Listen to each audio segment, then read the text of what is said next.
Hello viewers, welcome to our channel. இன்றைக்கி நம்ம சேனலில் வெண்பொங்கல் ரெசிபி தாங்க செய்ய போகிறோம். வாங்க எப்படி செய்கிறதுன்னு பார்க்கலாம். அதுக்கு நான் இந்த பருப்பு தாங்க எடுத்திருக்கேன். வெண்பொங்கலுக்குரிய பருப்பே இல்லை எங்கள் வீட்டில், அதனால் இந்த பருப்பு தான் எடுத்திருக்கேன். இதில் 2 ஸ்பூன் ஜீரகம் போட்டுக்கிறேங்க. கொஞ்சம் இஞ்சி தட்டி வச்சுருக்கேன், போட்டுக்கிறேங்க. கொஞ்சம் கருவேப்பிலை போட்டுக்கிறேங்க. பார்த்தீங்கன்னா அரிசியும் வெண்பொங்கலுக்குரிய அரிசி இல்லை, இது பச்சரிசி இல்லை, ரெகுலராக சாப்பாட்டுக்கு செய்கிற அரிசி தான். வெண்பொங்கலுக்குரிய எதுவுமே இல்லாமல் ஏமா அப்படி வெண்பொங்கல்னு சொல்கிற அப்படின்னு நினைக்காதீங்க. என் குட்டீஸ்க்கு இப்போ வெண்பொங்கல் சாப்பிட்டாலே சாப்பிடணுமா, வேறு எது செஞ்சு கொடுத்தாலும் எனக்கு தேவைப்படாதுமா அப்படின்னு சொல்லிட்டேன். அதனால் வேறு வழி இல்லை, இருக்கிறத வச்சு செஞ்சு கொடுத்து வெண்பொங்கல் நம்ம கொடுத்து தான் ஆகணும். இப்போ அளவு தண்ணி ஆட் பண்ணிக்கலாங்க.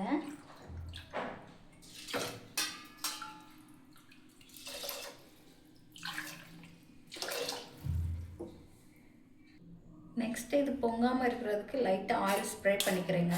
ஆயில் ஸ்ப்ரே பண்ணால் பருப்பு வெந்து வரப்போ பொங்காது. 1 ஸ்பூன் உப்பு ஆட் பண்ணிக்கிறேங்க.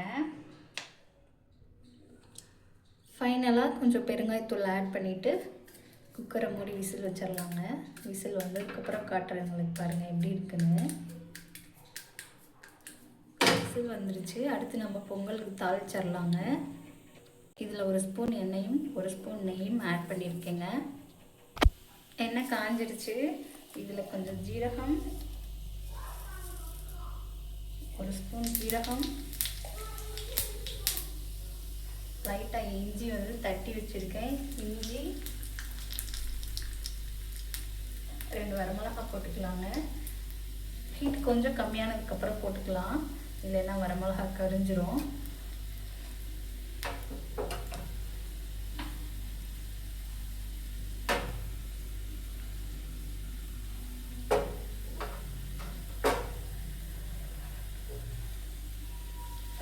கொஞ்சம் கருவேப்பிலை போட்டு தாளிச்சிடலாம்.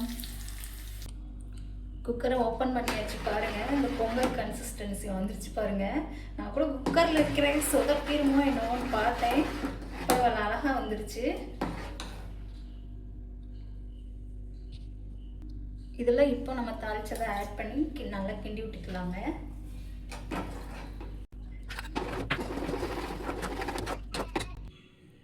இப்படி இருக்குன்னு லைட்டாக டேஸ்ட் பண்ணி பார்க்கலாம்.